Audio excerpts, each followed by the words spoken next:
형사재판에 관한 문제인데요. 갑이라는 사람은 을을 폭행해서 전치사주에 상해를 입혔대요. 남을 이렇게 다치게 하면 되나요? 안 되나요? 안 돼요. 왜 안 되죠? 형법에서 우리는 남을 다치게 한 사람은 감옥에 보내거나 벌금을 준다. 이렇게 규정하고 있기 때문에 남을 다치게 하면 이 형법 법률에 의해서 벌금을 내거나 감옥에 가는 처벌을 받게 되죠.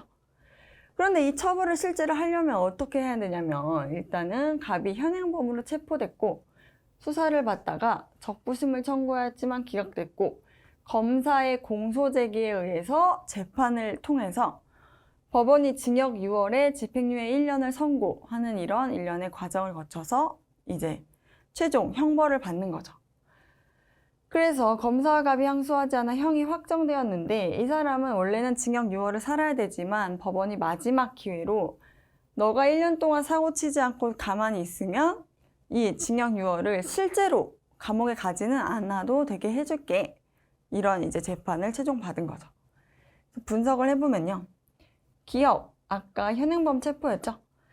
현행범 체포로 인해 무죄 추정의 원칙이 적용되지 않는다라는 질문. 그 답은 잘못된 걸 알 수가 있죠. 무죄 추정이라는 건 어떤 이 갑이라는 사람이 때린 게 맞다고 하더라도 이 갑을 유죄야. 너 무죄가 아닌 유죄야. 너 유죄. 이렇게 부르기 위해서는 어떤 절차를 거쳐야 돼요? 이런 공소제기와 재판이라는 절차를 거쳐야 돼요. 이게 바로 무죄 추정의 원칙이죠. 이 재판을 통해서 재판이 확정되는 어떤 시기가 있잖아요. 이 사례에서는 1심 판결에 대해서 항소하지 않으면 확정이 돼요. 항소했다면 2심, 3심을 거쳐서 3심이 끝나야 확정이 되죠. 어쨌든 어떤 순간에 확정이 되면 이 확정 전에 법원의 판결, 무죄라고 할 수도 있고 유죄라고 할 수도 있죠. 이 사안에서는 유죄라고 했네요. 너 죄가 있으니까 감옥에 가. 대신 집행유예는 해준다. 어쨌든 유죄 판결이죠. 이 죄가 있다는 판결이 확정된 바로 이 시점부터 이 갑이 유죄인 거죠. 왜? 유죄 판결이 확정되기 전까지는 이 갑에 대해서 항상 무죄로 추정해서 이 시민의 권리를 충분히 누릴 수 있도록 해주라고 우리 헌법에 규정을 해놨죠. 바로 무죄 추정의 원칙이 있기 때문이에요. 그래서 이 무죄 추정의 원칙은 그래서 확정되기 전까지는 항상 유지되기 때문에 현행범 체포는 이 1심 판결 아직 재판을 하기도 전이니까 당연히 적용이 된다고 봐야겠죠. 그래서 1번이 틀렸다는 걸 알 수가 있어요. 그럼 2번을 볼게요.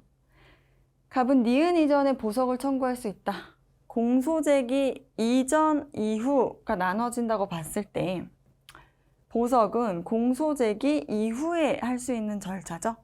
보증급, 납입조건부, 석방제도예요. 공소제기 이전에 할 수 있는 건 구속 적부심사예요. 그래서 이전이라고 나와 있으면 틀린 거죠. 그 다음에 3번. 갑은 니은, 공소제기로 인해서 피의자가 되는 게 아니라 피의자에서 피고인이 되는 거죠. 이 용어를 잘 알아야 되는데 검사가 공소를 제기하기 이전에는 의심을 받고 있는 사람이에요. 그래서 피의자라고 불러요. 의심을 받는 사람.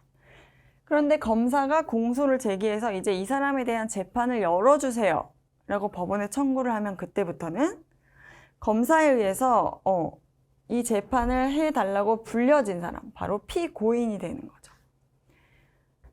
4번. 법원은 갑에 대해 일정 기간 후 면소된 것으로 간주하는 판결을 하였다. 이건 시험에 잘 나오는 건데요. 면소라는 건 아예 소송을 면제해줬다는 얘기죠. 이거는 선고유예라는 판결을 한 경우에 이런 효과를 받을 수 있어요.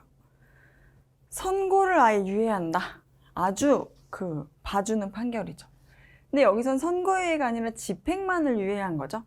그러니까 이 형선고의 효력만이 상실되는 효과예요. 그래서 4번은 아니고요. 5번. 갑은 형사보상을 청구할 수 없다. 그렇죠? 형사보상은 무죄 판결을 최종 확정받은 사람만이 할 수가 있어요.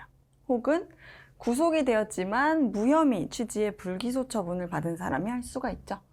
그래서 옳은 걸 고르면 정답은 5번이 되겠습니다.